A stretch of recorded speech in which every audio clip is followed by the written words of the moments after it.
Now, we have a full sound with only 5 people on stage. When I get up on stage, I press play and go through the entire set, and I just get to play music. What's happening, everybody? This is Will. You are in for a treat. I am hanging out with my buddy, Michael. Michael, thanks so much for being here. Absolutely. We're about to kick into a bunch of videos. I don't even know how many videos we're going to record, but it's going to be a lot because we've got a lot to talk about. How a keyboardist can use Ableton. And this is going to be different than probably what you expect, because often when we talk about Ableton and keys, or a computer and keys, it's as a virtual keys rig, yes. Right? And there's nothing wrong with that. And I know you use a virtual keys rig, weekly, yes. right? Yes. And for some gigs, that's your main thing. But we're primarily going to talk about, Ableton and hardware keys stuff. We're going to dig into so much of that. But before we do, I want to talk a little bit about the value of understanding and knowing playback as a keyboardist. Right? Absolutely. And yes, again, virtual keys, that's a piece of it, but let's all agree that's something worth knowing as a keys player, right? Yes. Just like knowing hardware. But Michael, why should a keyboardist that's gigging get into playback and understanding Ableton? And then maybe even tell us a bit of your story, like, why did you get into it? What was the purpose it served for you, and how's it benefited you? Absolutely. So it started with my band SignalFire. Okay. Sean really wanted a full sound. We had, at the time, a 4-piece. Now we're a 5-piece. But we have probably 20 or 30 stems in our recordings that we really wanted, those ambient parts, those pads, those percussion effects, background vocals, to come out in our live show.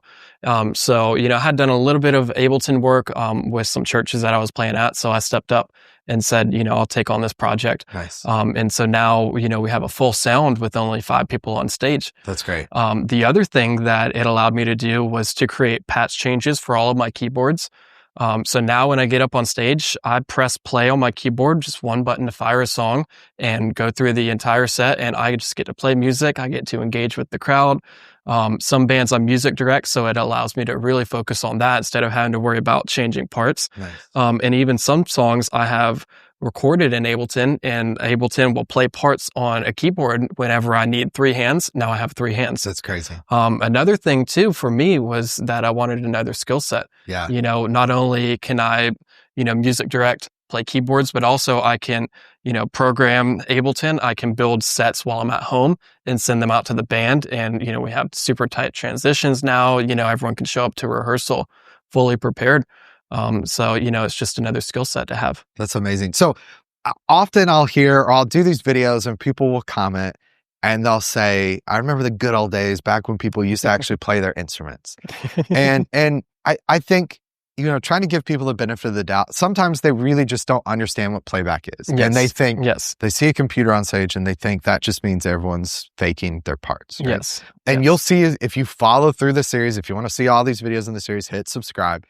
And you'll see, one, that's not the case. Yes. So let's take that off the table. But then some people feel like, okay, well, playback means you're restricted. It means you're like locked in. It means that you're just mimicking parts, or playback is doing a lot of it. But it sounds like for you, like you said, it feels like playback is allowing you to be more of a musician than without it, right? Absolutely.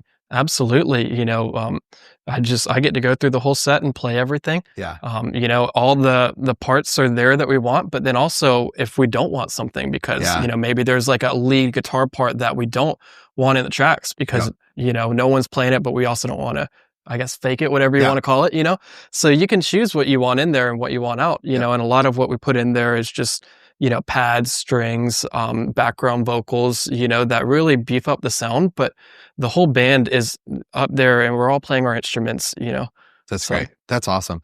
And you guys will see as we go throughout this series, the ways that transitions have been improved. Yes. The way that you've created walk-ons to kind of pump up the audience before the band gets out there.